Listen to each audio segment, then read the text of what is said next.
Sejam muito bem-vindos ao ambiente virtual do Grupo Espírita Francisco de Assis, o Jefa de Niterói. Hoje nós vamos receber Alberto Leitão Rosa, do Centro Espírita Irmã Rosa, CI, que irá realizar a palestra com o tema Espiritismo e Alcoolismo. Para darmos início ao nosso encontro, vamos então à nossa prece inicial, agradecendo a oportunidade desse meio que nos une, que nossa energia e nossos pensamentos estejam em harmonia, para que aqui, juntos nesse ambiente virtual, possamos estudar, aprender e evoluir a cada encontro. Que o Senhor esteja conosco e seu amor esteja dentro de cada um de nós, para que possamos enfrentar os desafios de nossas vidas com calma e em paz. Que assim seja. Fica conosco, Senhor, graças a Deus.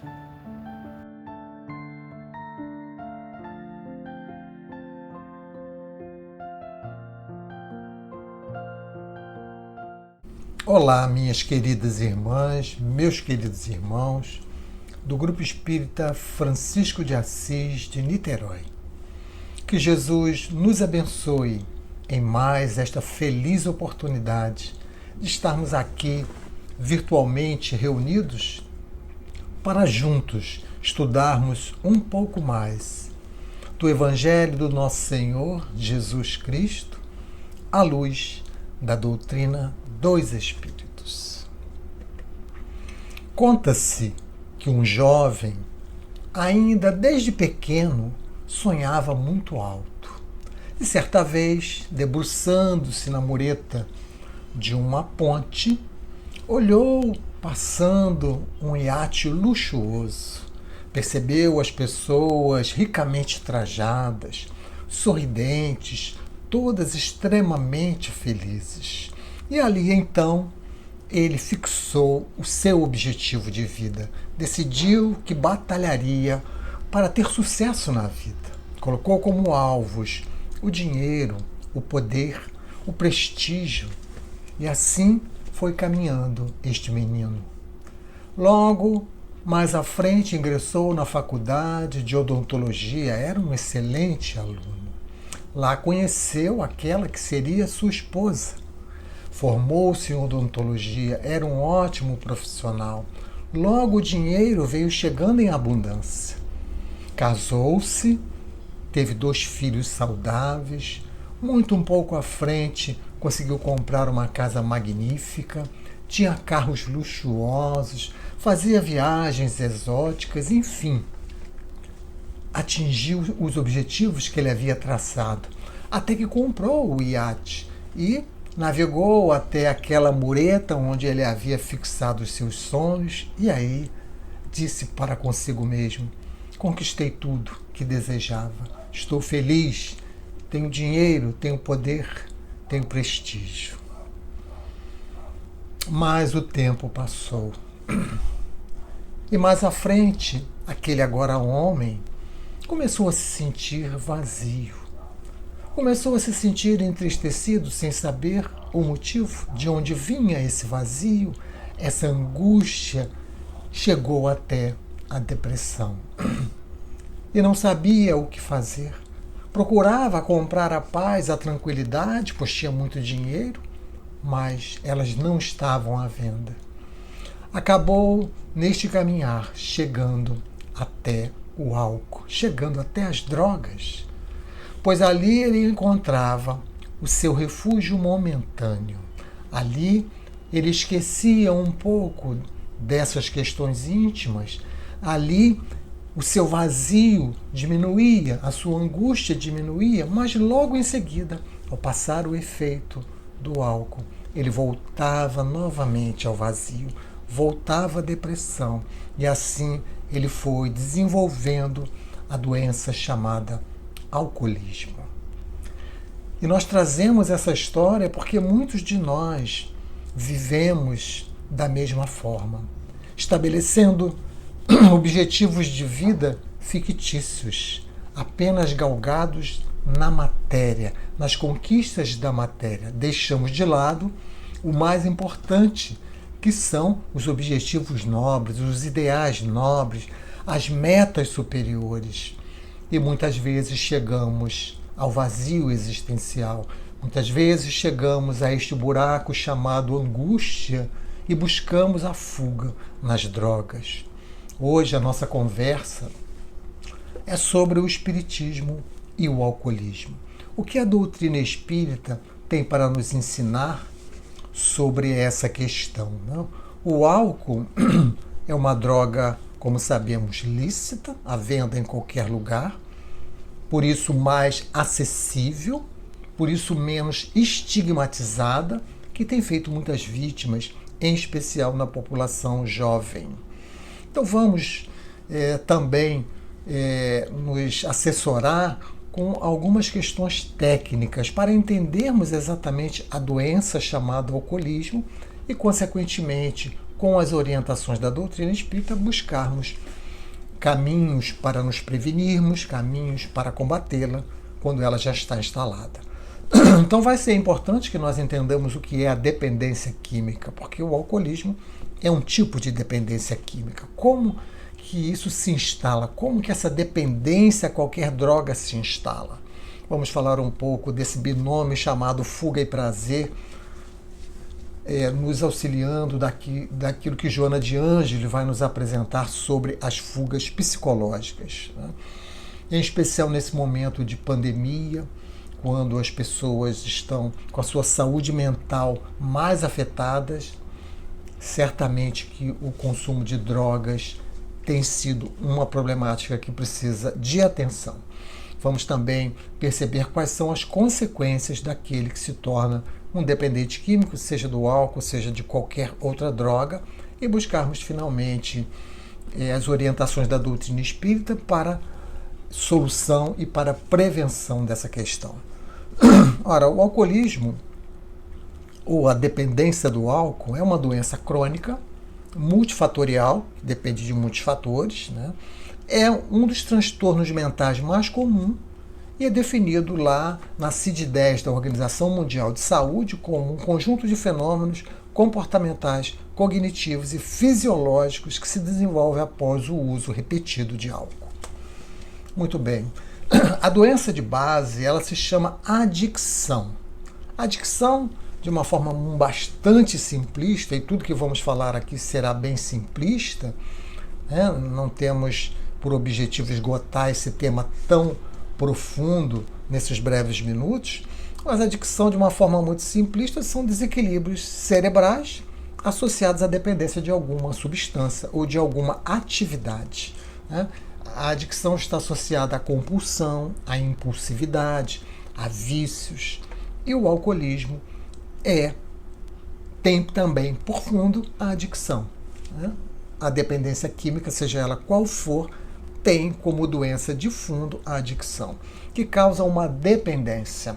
Essa dependência, ela se apresenta no aspecto físico e no aspecto psíquico. No aspecto físico, o que vamos observar é que o organismo vai se adaptando ao consumo da droga, de tal forma que ele passa a funcionar mal sem a droga. Então, exigindo novas ingestões da droga ou do álcool, como é aqui o nosso caso específico no dia de hoje. Então, há uma dependência física porque o organismo se adapta com aquele uso e pede mais. Há também uma dependência psíquica, onde aquela pessoa ela é dominada por um impulso forte, quase que incontrolável, de administrar a droga. E quando não administra, pode entrar num processo de intenso mal-estar que nós chamamos de fissura, exigindo então o uso periódico da droga e essa manutenção, levando até a dependência química. Caracteriza-se também, e esses conceitos técnicos são importantes para nós entendermos como que se instala a doença, aquilo que se chama tolerância. O que é tolerância? Ora, com o uso da droga, o nosso cérebro libera neurotransmissores que vão proporcionar prazer. Essa é a questão do uso da droga. A droga dá prazer, qualquer droga dá prazer. Então, o cérebro liberando esses neurotransmissores dá um prazer. Só que o corpo ele tem uma adaptação biológica e diminui a liberação dos neurotransmissores para aquela mesma quantidade de droga. Então é necessário que o indivíduo ingira uma quantidade maior de drogas para ter o mesmo prazer. Isto é o que nós chamamos de tolerância, onde é necessário sempre ir aumentando a dose, aumentando a dose, aumentando a dose para chegar no mesmo prazer. Outro termo técnico que precisamos entender é a síndrome da abstinência, que é aquela sensação de intenso mal-estar quando se interrompe o uso da droga, né, do álcool ou de qualquer outra droga. A tal ponto que vai se construindo a dependência química. A tal ponto que chega-se a situação em que estamos mal sem a droga e mal com a droga. É a situação do fundo do poço. Como falamos, a Organização Mundial de Saúde, né, lá no seu CID-10, na classificação dos transtornos mentais e de comportamentos, vai definir a dependência química, né, como esse conjunto de fenômenos comportamentais, cognitivos e fisiológicos. Né? E vai dizer que isso é após o uso repetido de uma substância psicoativa, né, e está associado a desejo poderoso de tomar a droga. Olha o que a Organização Mundial de Saúde vai falar. Dificuldade de controlar o consumo. Utilização persistente, apesar das suas nefastas consequências. Uma maior quantidade dada ao uso da droga em detrimento de outras atividades e obrigações. Vai se deixando de lado as outras coisas da vida e vai se vivendo exclusivamente para adquirir e consumir aquela droga e para se recuperar daquele consumo, né? O aumento da tolerância, como já explicamos o que é a tolerância, né? E o estado de abstinência, o aumento da tolerância e ao estado de abstinência, que é o que chamamos ainda há pouco da fissura. Né? Bom, então, assim é a dependência química.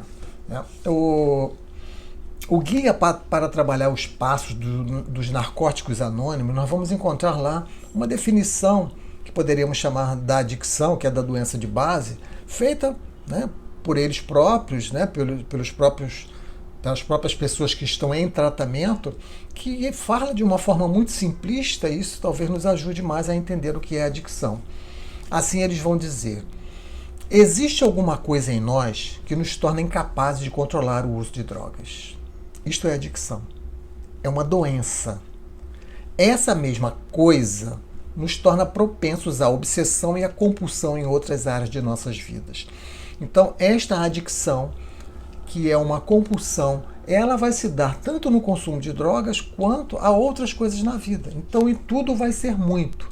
Tudo vai se fazer de uma forma muito intensa, de uma forma compulsiva. Então, já chegando a algumas conclusões, a dependência química, ou o alcoolismo, ou qualquer outro tipo de dependência que se manifesta numa existência é uma doença. E como tal deve ser encarada. Da mesma forma que um câncer, que qualquer outro tipo de doença. O alcoolismo ou a dependência química é uma doença que não está relacionada nesta existência à deficiência de caráter. Está relacionada a uma propensão, a uma coisa, como disseram lá na definição dos narcóticos anônimos. Então, essa doença ela é tratável, porém não tem cura. Mas é possível viver de uma forma normal, vamos dizer assim, desde que se tenha abstinência total. Aquele que é dependente químico, a única forma dele conseguir viver a sua vida de uma forma saudável e adequada é a abstinência total. Ele não poderá fazer o uso mais, porque se ele fizer um pequeno uso, toda aquela manifestação vai retornar. Isso é importante que a gente entenda. Mas isto vai acontecendo passo a passo. Há um agravamento do quadro até chegar à dependência química. Né? Nós podemos dizer que começa como um experimentador, né?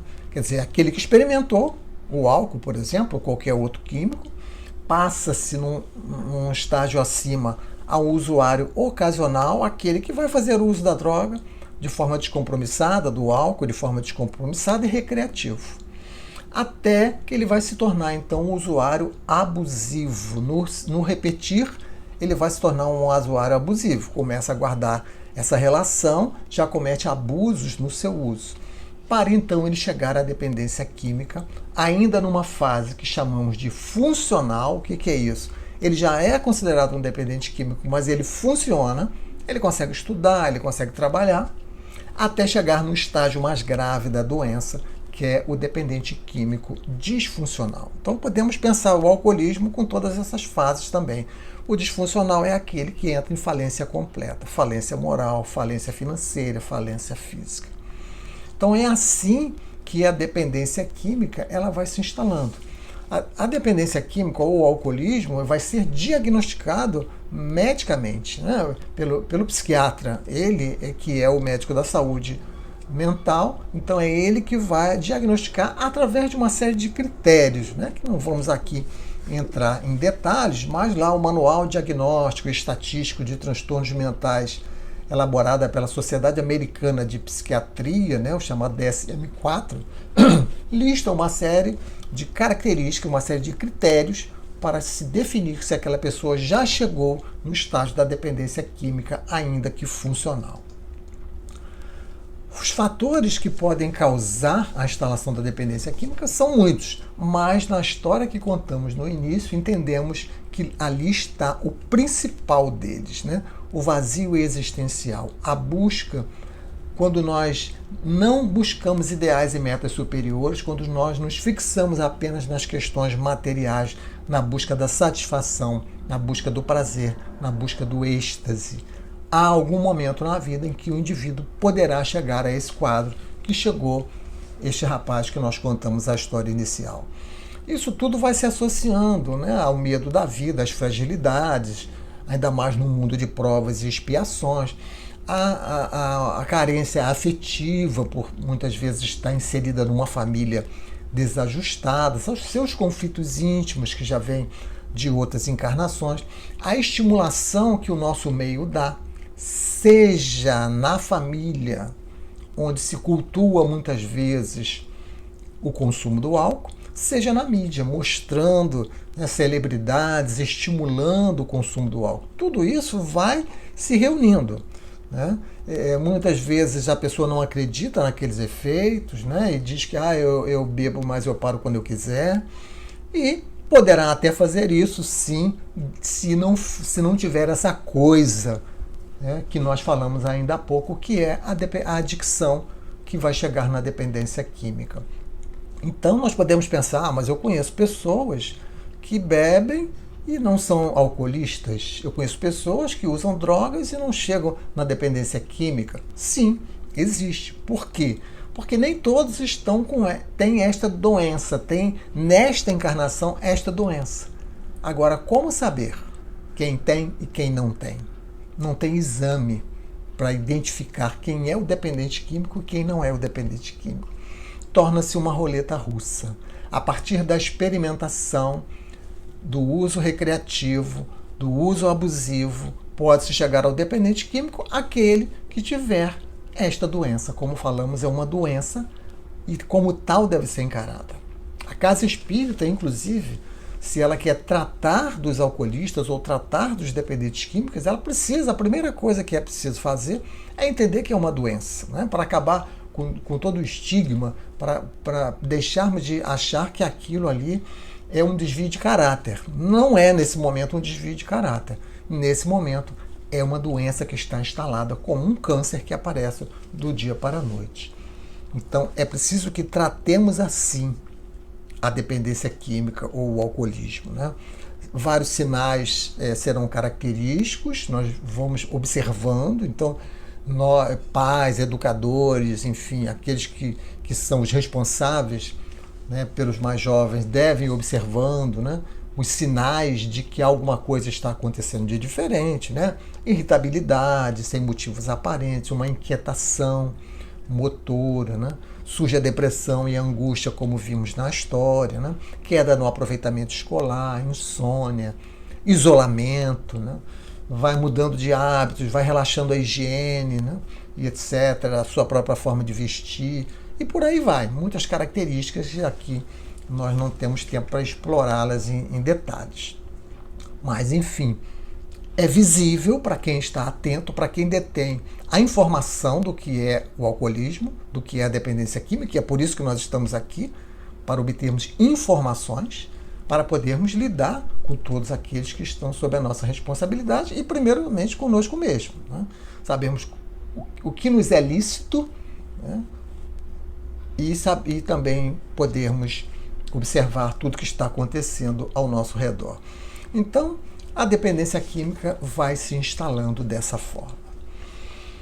Joana de Ângeles, através da psicografia do Divaldo Franco, no livro Conflitos Existenciais, no capítulo de número 12, vai nos dar uma informação bem interessante para nós pensarmos.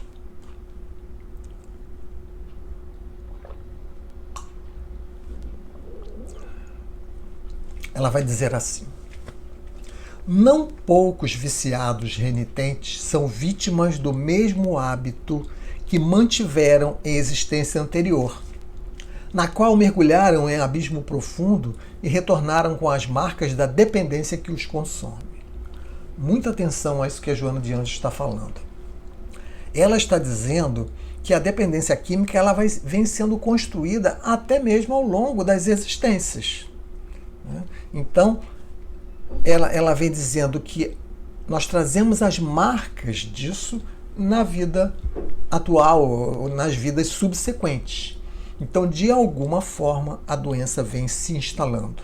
E por isso dissemos que é uma roleta russa, onde não tem um exame em que o bebezinho nasceu, nós podemos ir lá e fazer um exame para saber se aquele bebezinho tem a doença adicção e, consequentemente, a dependência química. Não há exames. Então, quando nós experimentamos o consumo de qualquer droga, nós estamos fazendo uma roleta russa, porque não sabemos se temos a doença ou não. É uma questão para a gente pensar. Joana de Ângeles nos leva a esse raciocínio. E por que tudo isso acontece? E vamos novamente enfatizar a questão da fuga e do prazer. Há um binômio fuga-prazer que vai fazer com que o uso daquela droga nos traga prazer, como trouxe aquele rapaz lá no início.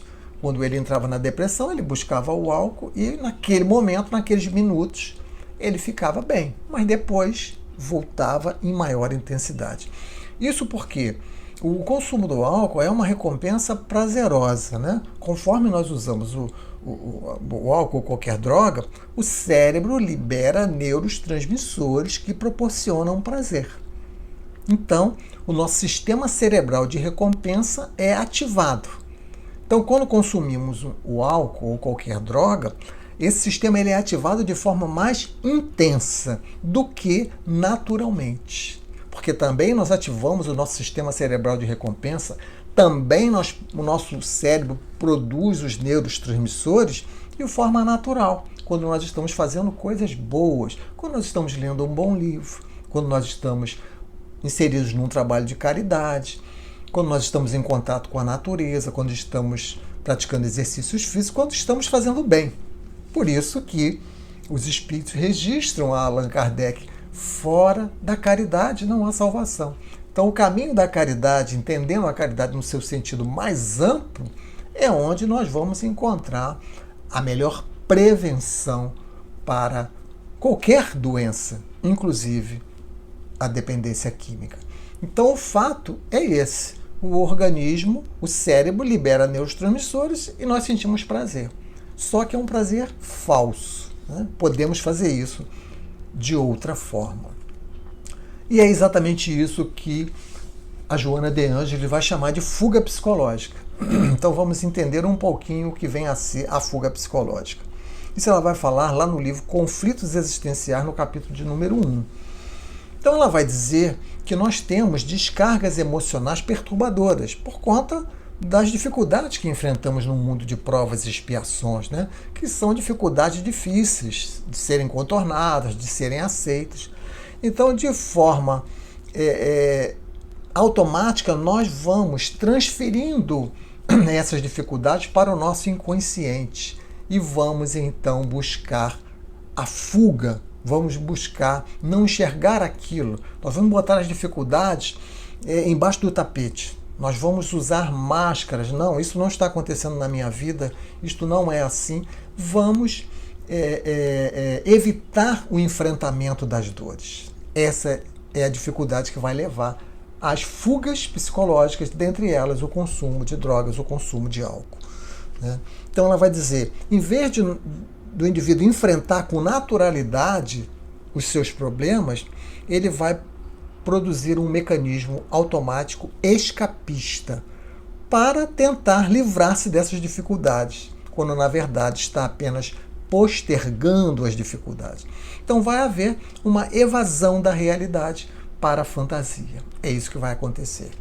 E ela continua dizendo, não poucas vezes, diante dos grandes desafios, ele foge para atitudes levianas e irresponsáveis. Então aí é que entra o consumo de álcool, aí é que entram diversas atitudes levianas e irresponsáveis. Né? Então ele vai para as drogas, ele vai para o sexo, ele vai para os jogos, ele vai para a maledicência, ele vai para uma fuga qualquer que alivie aquela pressão psicológica que ele está sentindo. Assim Joana de Anjos vai nos explicar, para nós entendermos o porquê da busca do álcool, da busca das drogas, né? E como que isso vai causando a dependência. Né? Então, há fuga da realidade, há atitudes levianas e irresponsáveis. Então, entramos num processo de vitimização, num processo de agressão física ou verbal, de justificação, de manipulação, de conformismo, de imediatismo. Então, o assunto ele é muito extenso, né? E nós estamos aqui trazendo assim, algo muito resumido para chamar a atenção de todos e que a gente possa então mergulhar, cada um por si, nesse estudo mais aprofundado, vamos dizer assim. Então, a fuga psicológica é quando nós queremos ser o que não somos. Nós queremos parecer ser o que não somos. Né? Quando a gente vai às mídias sociais, nós vamos ver isso aí a mãos cheias. Né? Isso porque nós estamos num processo de angústia, num processo de insegurança, de culpa, de baixa autoestima, e vamos buscando essas fugas para aliviar essa panela de pressão que somos nós, ativando assim o circuito cerebral de recompensa, o circuito cerebral do prazer. Mas só que, repetindo, nós podemos fazer isso de forma saudável ou de forma prejudicial. De forma prejudicial é quando se busca a droga, é quando se busca o álcool. E entra-se numa dependência que nos leva ao fundo do poço, que nos destrói a vida completamente. E a forma saudável é aquela que já falamos ainda há pouco, né? São as boas leituras, os bons filmes, as boas conversas, o fazer o bem, a prática de esporte, o contato com a natureza, enfim, nos interessarmos por ideais nobres, nos interessarmos por aquilo que o Cristo falou, né? Buscai primeiramente o reino de Deus e tudo mais lhe será acrescentado. Não ajunteis tesouros na terra, onde a traça pode corroer, os ladrões podem roubar, junteis os tesouros que têm valor no céu. É disso que o Cristo estava falando para nós, né? De buscarmos ideais, de buscarmos metas superiores. Agora, não é ilícito nós buscarmos o bem-estar. A doutrina espírita vai nos explicar isso de forma muito clara na questão 719 do Livro dos Espíritos, quando Kardec está estudando a lei de conservação.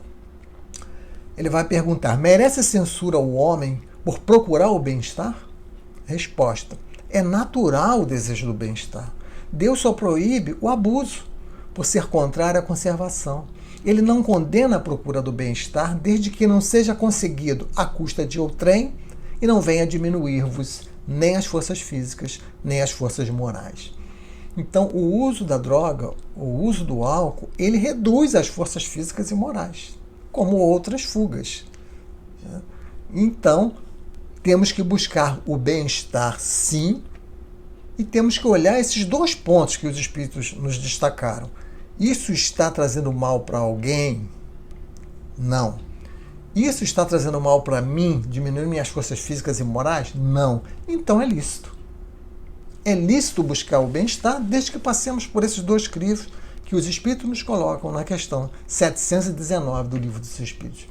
Por isso que Joana vai dizer que é normal que ocorram fugas psicológicas no dia a dia, né? Só que temos que buscar as fugas lícitas, as boas fugas, vamos dizer assim. Inclusive, ela vai enfatizar que isso é uma forma de nós neutralizarmos o volume de informações que recebemos, né, dos meios de comunicação, as conversas não edificantes que temos, as convivências enfermiças que desenvolvemos. Tudo isso vai fazer com que nós precisemos buscar a fuga, mas que seja a boa fuga, que consigamos extravasar todos esses sentimentos através de um bom exercício físico, de uma boa conversa, de uma boa exposição doutrinária, enfim, de coisas que sejam boas, de uma boa viagem, né? de coisas que nos tragam prazer, felicidade, sem diminuir as nossas forças físicas e morais. É clara a doutrina espírita nesse sentido, né? E também, para que a panela de pressão não fique muito sobrecarregada, é preciso que a gente evite essas informações inúteis, informações negativas em que ficamos nos nutrindo e, consequentemente, precisamos da fuga psicológica, né? O álcool no Brasil, quando vamos lá ao relatório do Centro de Informações sobre Saúde e Álcool, Panorama 2020, chamado CISA, 78,6% da população já consumiu bebida alcoólica alguma vez na vida, diz esse relatório, 2020. E 40,3% se declara bebedora atual. Como falamos, os jovens têm sido objeto de conquista maior do álcool, em especial nos últimos tempos, né? Dessa substância que é depressora, né? Dessa substância que inibe a atividade cerebral. E o isolamento social tem agravado todas as doenças mentais, não só a dependência química, mas todas as doenças mentais, como temos observado. E isso tem consequências, né? Essa doença, alcoolismo ou qualquer outra dependência química vai ter consequência na vida atual. Como sabemos, as diversas doenças, além da cirrose hepática, muitas outras doenças, câncer, etc., que são consequência da dependência química. A doutrina espírita vem nos falar da indução por espíritos viciados, né, daquilo que chamamos de vampirização, e as obras espíritas estão aí para nos mostrar casos e mais casos, né? Então, na vida atual, além das doenças, o usuário do álcool ou de qualquer droga vai sofrer a influenciação obsessiva, né, por aquele espírito que está desencarnado e que quer também usufruir daquele prazer, e ele usufrui através do encarnado. Na sociedade, o uso do álcool, né, vai trazer a violência urbana, acidentes de trânsito, maior ocupação de leitos de hospitais, faltas ao trabalho, desestrutura familiar e etc, etc, etc. Estamos aqui apenas tocando rapidamente, né? Do ponto de vista perispiritual, né, o corpo espiritual que nós levamos para o mundo espiritual quando desencarnamos, ele sofre desajustes também, né? Os espíritos vão nos explicar desajuste energético que virão em existências futuras, como disse Joana de Ângeles ainda há pouco na leitura que fizemos. Então, há desajustes no corpo espiritual e há consequências espirituais, porque chegamos ao mundo espiritual na condição de suicidas indiretos, nos vinculamos a regiões inferiores, espirituais inferiores, continuamos tendo a necessidade de consumir droga, vamos precisar de um tratamento no mundo espiritual.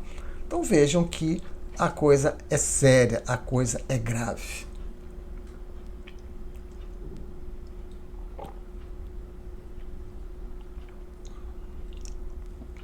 E vamos agora, já nos encaminhando para as nossas conclusões, falar um pouquinho da solução, falar um pouquinho da prevenção. E como já dissemos, passa pela informação. A informação, isso que estamos aqui fazendo, é de extrema importância para que nós entendamos o problema e busquemos mais informações, porque aqui em 40 minutos não se tem condições de explorar esse tema com toda a profundidade que exige. Então, o objetivo é despertar em nós o interesse para que nós busquemos essas obras que foram citadas e o assunto, para quanto mais informações, mais prevenção nós vamos ter, né? A doutrina espírita é a doutrina do livre-arbítrio. Nós temos livre-arbítrio de fazer o que bem entendermos, mas nós vamos responder por aquilo que fizermos. Não há dúvidas, né? O plantio ele é livre, né? Como o Cristo nos disse, mas a colheita será obrigatória. Então, Joana de Ângeles, ainda na obra Conflitos Existenciais, agora no capítulo 13, vai nos falar que prevenção é cultivar hábitos saudáveis, que vão nos trazer bem-estar, que vão nos trazer harmonia, que vão nos trazer uma existência prazerosa. Vejam só, ela vai dizer, agora no prefácio desta mesma obra Conflitos Existenciais, ela vai dizer assim: a felicidade é desencadeada pela harmonia que o espírito experimenta, a sensação agradável do dever cumprido, a retidão moral, facultando ao cérebro, vejam bem, a produção de dopamina, serotonina, da noradrenalina e de outras substâncias do mesmo gênero. Vejam como fica fácil de nós entendermos. Quando nós vivemos de uma forma harmoniosa, cumprimos com os nossos deveres, agimos com retidão moral, o nosso cérebro e muitas outras coisas, né, como quando praticamos exercícios físicos, quando fazemos uma boa leitura, aquilo tudo que nós já falamos antes, o nosso cérebro vai produzir os neurotransmissores. E ela que cita a dopamina, a serotonina e a noradrenalina. Por isso que a doutrina espírita vem nos dizer que a felicidade é uma consequência da bondade. Ser feliz é uma consequência de ser bom. Aquele que é bom não tem vazio existencial, não tem angústia, não tem a depressão quando entramos nesta vida harmoniosa. É claro que já podemos ter questões estabelecidas, enraizadas em existências passadas. Isso é outra história. Estamos falando para o que temos que fazer do hoje para frente, né? E ela vai colocar a educação, ainda em conflitos existenciais, desde a infância, é o recurso terapêutico preventivo mais valioso, porque é mais fácil, é mais seguro evitar a dependência do que sair-se do seu cerco escuso. E esta educação se faz principalmente pelos exemplos. Os nossos filhos, aqueles que estão sob a nossa custódia, sejam eles filhos ou não, eles estão olhando para os nossos atos, eles estão olhando para os nossos hábitos. Então, a educação se passa também, ou principalmente, pelos exemplos, né? Ela vai dizer agora no livro Após a Tempestade, Joana de Ângeles vai dizer assim: a educação moral, à luz do Evangelho, sem disfarces nem distorções. A conscientização espiritual sem alardes. A liberdade e a orientação com bases na responsabilidade. As disciplinas morais desde cedo. A vigilância carinhosa dos pais e mestres cautelosos. A assistência social e médica em contribuição fraternal constituem antídotos eficazes para o aberrante problema dos tóxicos, autoflagelo que a humanidade está sofrendo. Então vejam que as orientações estão dadas pelos espíritos, né? Mas, evidentemente, que nós agimos dentro das nossas convicções. E podemos hoje já ter um problema instalado na nossa vida. Joana de Ângeles também tem uma palavra para aquele que já tem instalado na sua vida atual o alcoolismo ou a dependência química, seja ela qual for. E isso está também no livro Após a Tempestade. Ela vai dizer assim: se o drama adentrou no teu lar, não fujas dele, procurando ignorá-lo. Nem te rebeles, assumindo atitude hostil. Conversa, esclarece, orienta e assiste os que se tornaram vítimas, procurando os recursos competentes da medicina como da doutrina espírita, a fim de conseguires a reeducação e a felicidade daqueles que a lei divina te confiou para a tua ventura e a deles. Então, precisamos sim nos informar para que possamos nos prevenir da doença da dependência química. Mas se já temos ela instalada, que a gente saiba também agir dentro dela. Porque temos os recursos da doutrina espírita, temos os recursos da medicina para buscarmos ajuda, né? E nós não podemos também entrar num processo de culpa Muitas vezes os responsáveis entram num processo de culpa. Nós não podemos ter culpa. Nós temos, como disse ela, responsabilidade. E vamos responder pelas nossas responsabilidades, porque a culpa nos paralisa. A responsabilidade nos faz buscar caminhos para sermos mais felizes. Concluindo as nossas reflexões, lembremos daquilo que o Cristo falou e o evangelista Mateus registrou lá no Sermão da Montanha, no capítulo 7 do seu Evangelho, versículos 13 e 14. Entrai pela porta estreita, porque larga é a porta e espaçosa a estrada que conduz à perdição. É muito larga a porta do alcoolismo, do consumo de drogas. E a porta de nós vivermos de forma digna, de nós termos a retidão moral, de cumprirmos os nossos deveres, é a porta estreita. O Cristo já nos orientou e que possamos, a cada vez mais, tendo por base os ensinos da doutrina espírita, buscarmos caminhar ou adentrar pela porta estreita, pois assim seremos mais felizes. Sempre responderemos pelos nossos atos. Quanto mais cedo nós adentrarmos pela porta estreita, mais cedo nós seremos felizes. E para nós concluirmos o nosso estudo de hoje, nós vamos trazer um poema da educadora baiana Maria Dolores, recebida através das mãos abençoadas de Francisco Cândido Xavier. Está no livro Coração e Vida, capítulo de número 15, intitulado Prece. E assim se expressa Maria Dolores, concluindo as nossas reflexões. Senhor Deus do amor eterno, sabemos que nos renova por meio das grandes provas que abalam o coração.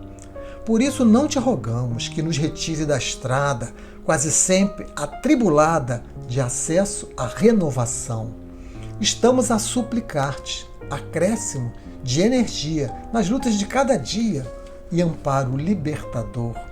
Necessitados de força, rogamos-te apoio amigo. Queremos viver contigo no reino do eterno amor. Muito obrigado pela atenção de todos. Que Jesus nos abençoe. Muita paz a todos.